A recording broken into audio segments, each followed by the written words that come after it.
Are you frustrated that your systems aren't working as well as they should be? Because maybe you've got systems, but there's confusion, or there's decisions, but then they fall through. People are in reaction mode, or you're fixing one problem here and then another problem there breaks. It can be paralyzing and frustrating when things like this happen. But the good news is you don't have to bulldoze everything and start over. You just need to know where to begin. And so in this video, we'll look at how to find the single system worth fixing first. Now, once in a while, you get a dramatic breakdown where there's fireworks and explosions and just terrible things happening. But most of the time, progress just kind of fades away. You've got a system that was working and now it slowly doesn't. People forget. Things default to status quo. Everybody knows we've got to fix this, but nobody does. These are silent breakdowns that just drain the energy and momentum. But they are fixable. Now, I get it if you feel like you just want to throw everything out and just start over. That's easier to start from scratch, but it's not realistic and it would take a long time. So I recommend the next best thing, which is a system tune-up. A system tune-up is like taking the car into the auto shop for it to run better. And the question always is, where do you start? Because when you take your car in, they don't just open up the hood and start randomly yanking out cables and disassembling the engine. They've got to diagnose the problem first.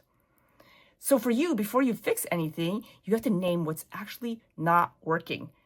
Ask the question, where are we consistently losing clarity, time, or follow-through? In other words, where are things bogging down? The effective ecosystem is a framework that you can use in order to help you diagnose where things might be slowing down. So for example, is it elements like communication or culture, more that broad influence that's not happening? That's the shaping quadrant.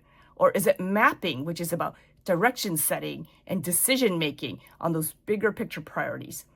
Is it developing your teams? Maybe they don't have the skills. You need to cultivate them. You need to grow them. You need to develop them, give them training. Or is it the execution? Something about the systems and processes is not working. Now, a leader I know was overwhelmed by communications, just too many emails. And then it was confusion. Where in the world could you find the information you needed? Was it an email? Was it an attachment? Was it a text message? Was it a group chat? How in the world could we find this information? Where to focus? And it really came down that the problem was that they did not have a consistent communication system. So once you've diagnosed what the issue is, then focus on fixing one fix first. Pick that one area to start, because fixing everything is overwhelming. So focus on one fix first. You could choose it in a couple of ways. So one, you could say, what breakdown causes the most pain? Or what's a small change that would make a big difference? I call these the first dominoes. You know, if you have that first domino, you push it, everything else gets a lot easier. Or what your team is most frustrated by. You could just ask them what's driving them nuts. Sometimes it's not that your system is broken. It just needs tweaking. It needs that tune-up. It might be adjusting the rhythm, creating greater clarity, doing follow-up to make sure things are happening. Don't just say, oh, this doesn't work, so our whole system is broken, and throw the baby out with the bathwater. Start with the little fixes first. Now, I want to show you a very simple framework called the 3R repair framework that helps you think through how do you tweak and fix a broken system. So first of all, you're going to re-clarify the goal. You're going to name what you're trying to achieve. What is the system supposed to do? What is the problem that it's meant to solve? And why is this important? That communication problem I told you about, well, what we were trying to do was reduce overload. We wanted to save time, energy, and this overwhelm. We wanted the team to work better. And so that was re-clarifying the goal.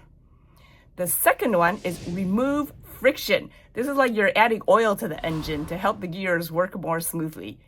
This is where you eliminate extra steps, get rid of extra tools that aren't needed, or meetings or approval steps, or you add resources to automate, get more hands to do the work. What you can do here is ask yourself, what part of this system creates confusion, noise, or delay? Because that will show, do you need to take something out or do you need to add something in? The communication problem that I mentioned was, it ultimately boiled down to there were just too many emails. We decided that a team messaging app would work better. But it wasn't just saying, here's a messaging app, everybody use it. There needed to be rules developed, guidelines that the team could all agree on so that they could reduce all the back and forth that was going on. So for an example was no internal emails. If you've got to talk to team members, only use the messaging app. The third step is reinforce the behavior, because people just default to what's comfortable.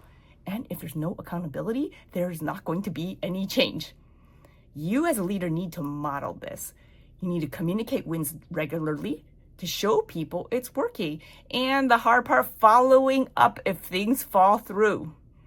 So the team that used the messaging app, when the team forgot, the leader would just send a quick message and say, hey, just a reminder, send this in the team chat, please. Remember that for team buy-in, people have to feel like they had a part in developing the idea. So rebuild your system with your team. People support what they help create. When you're making these changes, you're not doing this to them, you're doing this with them. Involve a small team in repairing the system, test the small changes before rolling them out widely, keep the feedback loops open. You're moving away from control to shared clarity. Don't try to fix everything. Start with one thing. Use the 3R repair framework. Re-clarify, remove friction, and reinforce. Rebuild the system with your people, not for them. Because systems can drift, but with the right focus and the rhythm, you can rebuild them and lead from clarity again.